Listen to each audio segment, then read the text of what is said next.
and welcome back to the Bomberman Retrospective. Today's episode will focus on the franchise's first portable entry, Bomber Boy, for the original Game Boy. Those of you in America will know this game as Atomic Punk, and those of you in the UK will know this more as Dynablaster. Since the platform is so limited, it'll be fun to see how they changed up the gameplay to fit onto the original Game Boy. So let's get to it.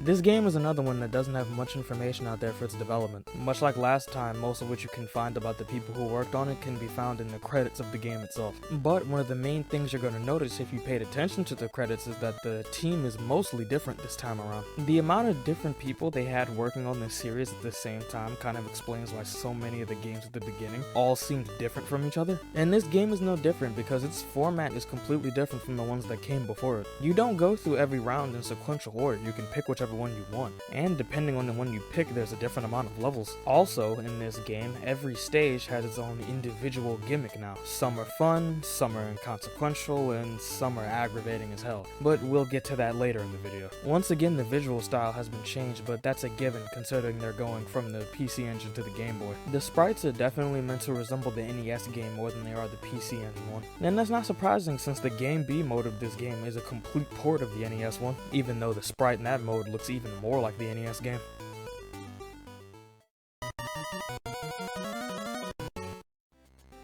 Like I mentioned before, this game introduces a new way of progressing through the levels. There are 8 rounds like the last game, but instead of them being in sequential order, you can pick whichever one you want to play first. This is good in concept because it gives the player the choice to play the game however they want and play the levels in whatever order they feel like. And since this is a portable game, that's really good because you're not always going to have time to play all 8 levels in a round. And that's also where the new password function comes in handy. It allows you to pick up from wherever you left off as long as you can remember the long ass passcode that they give you. The problem comes in when you look at the execution of the rounds themselves. Like I said before, every round has its own gimmick and they range from being unnoticeable or aggravating. The level you're likely to go to first, Grad, has one of the most aggravating ones. This level features a bunch of smaller mazes split up by unbreakable walls that you need to go through the opening doors in order to travel between. However, as far as I'm aware of, it's not set where each door will send you, so it can get really aggravating when one door sends you one place you don't want to go, and then when you go through that door, it sends you to an entirely different area. It's one of the most random elements about the game.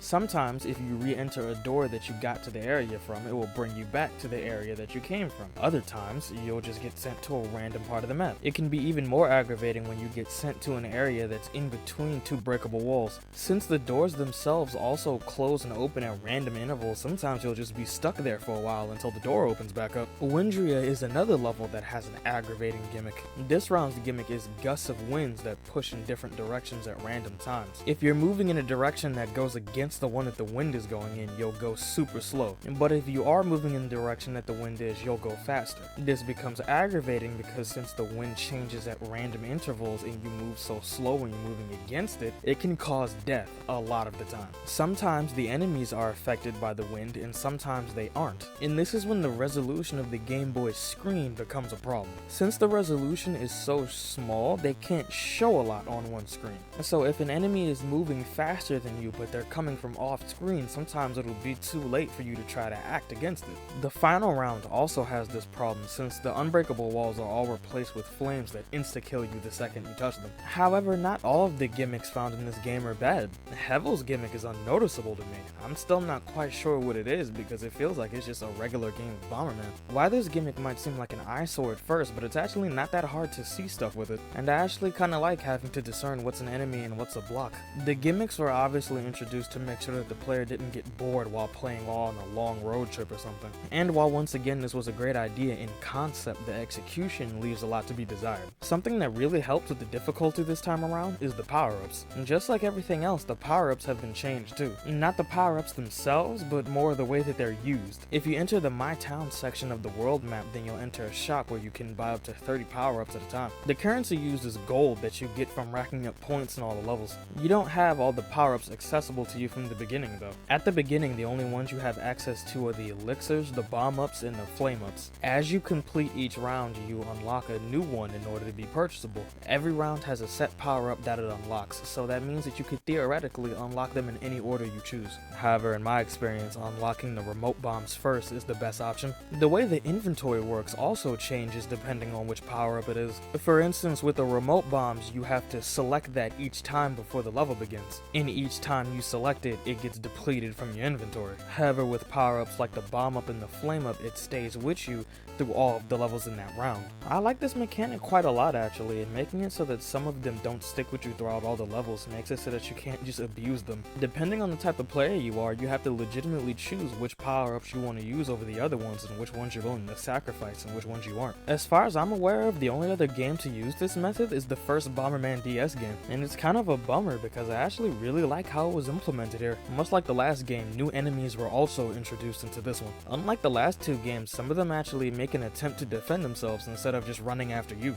Take for example Tuxie, one of the main enemies of Coalesce. The strategy of just locking the enemy in between the bomb and a wall won't work on them, because these enemies can just straight up freeze the bomb and then go about their day. This can make them extremely hard to deal with even when you have remote bombs, since they freeze faster than you can explode them. Some enemy behaviors can just be straight up aggravating though. Take Spid for instance. These enemies make a beeline for you and will follow you no matter where you go until you drop a bomb, in which case they will then speed away from it. If they run into a wall though, they won't start going in the other directions, they'll just stay running into the wall. Using this in the strategy to defeat them can actually be quite satisfying some of the time, but in levels like Arindria, they're just aggravating. These enemies aren't really affected by the wind, so they move at Mach speed all of the time. The screen crunch combined with that makes it even more aggravating because you're not quite sure if there's a wall on the other side or not. The rest of the enemies introduced in this game aren't that aggravating for the most part. Enemies like Bad Bomber or Robot only really get aggravating once they're in levels that have aggravating gimmicks. Even though this game can get aggravating at times, I still feel like I enjoyed my experience playing it. And no matter how aggravating the levels got, I never found myself getting to the point where I was waiting for the game to end like I was with the last one. If you change some of the gimmicks or even remove them entirely, I feel like this would be one of the best games for the original Game Boy.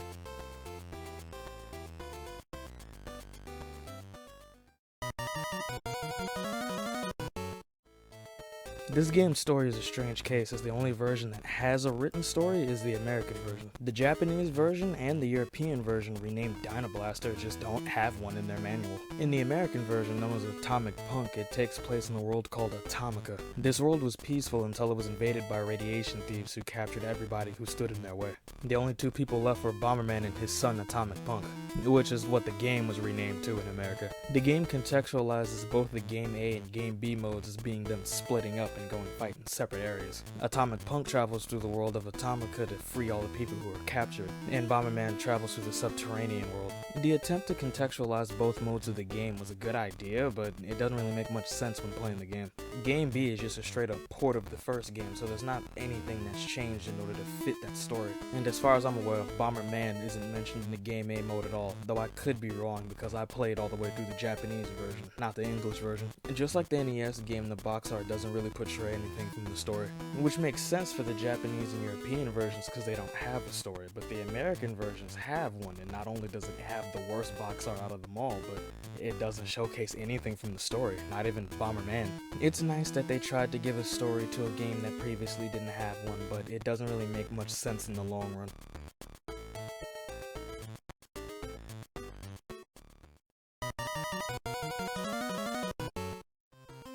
Surprisingly enough, this time around the music isn't done by Jun Shikuma, but instead Yasuhiko Fukuda. Jun's music is only heard in the Game B mode, which is just a straight port of the Bomberman music. So all the new tracks in the game were done by Yasuhiko, and they're actually really good in my opinion. They're all super catchy, and they all fit their stages pretty well. Even with the stages I don't like, I feel like their music is really good. There's also a larger amount of songs than there's been in the past. Every stage gets its own individual song this time around, and not only that, but the shop itself has a different song, and the level complete screen. Even the world map has its own super catchy song that I can't get out of my head. The credits theme is also really good. It really gives the feeling like you just accomplished something when you complete this game. It makes beating this game feel so much more satisfying than it needs to be. If you ask me, I feel like this is one of the best soundtracks on the original Game Boy, period.